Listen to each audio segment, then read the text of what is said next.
வரக்கூடிய 2026 சட்டமன்ற தேர்தலில் மீண்டும் வென்றுவிடக் கூடாது என்பதற்காக குறுக்கு வழியில் பாஜக இந்த முன்னெடுப்பை எடுத்திருக்கின்றன.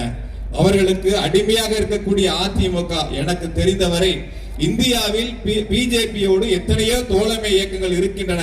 அவர்கள் எல்லாம் கூட இந்த எஸ்ஐஆரை பொறுத்தவரை அவர்கள் சொல்லுவது பல்வேறு திருத்தங்களை சொல்கின்றார்கள். இதையெல்லாம் இதிலே சரி செய்ய வேண்டும் என்று அவர்கள் தோழமை இயக்கத்திலே கூட்டணி அரசிலே இடம்பெற்றவர்கள் கூட அந்த கருத்துக்களை சொல்கின்றார்கள். ஆனால் கண்ணை மூடிக்கொண்டு இந்த எஸ்ஐஆரை அடிமை அதிமுக எடப்பாடி பழனிசாமி ஆதரிக்கிறார் என்று சொன்னால் இதை விட ஒரு கேடுகெட்ட நிலைமை தமிழ்நாட்டில் இனி எக்காலத்திலும் வராது.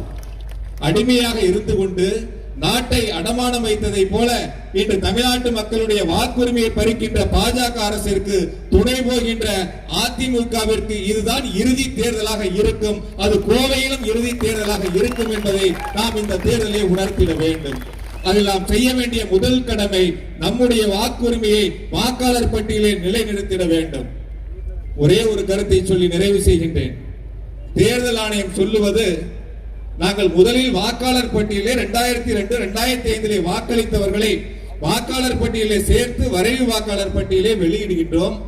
அதில் பெயர் விடுபட்டால் நீங்கள் முறையீடு செய்து மீண்டும் உங்கள் பெயரை இணைத்துக் கொள்ளலாம் என்று சொல்கின்றார்கள். அதைத்தான் ஒரு கருத்தை சொன்னார்கள். நாங்கள் எந்தவித விசாரணையும் இல்லாமல் உங்களுக்கு தண்டனையை கொடுத்து விடுகின்றோம். கீழமை நீதிமன்றங்களில் நீங்கள் விருப்பப்பட்டால் மேல் நீதிமன்றத்தில் வழக்கு தாக்கல் செய்து உங்கள் உரிமையை கேட்டு பெறலாம் என்ற நிலையை தேர்தல் ஆணையம் உருவாக்கி இருக்கின்றன. அந்த தேர்தல் ஆணையத்தை இயக்குவது ஒன்றிய பிஜேபி அரசு. கடந்த 2021 ஒரு தொகுதியில் கோவை பிஜேபி வென்றது.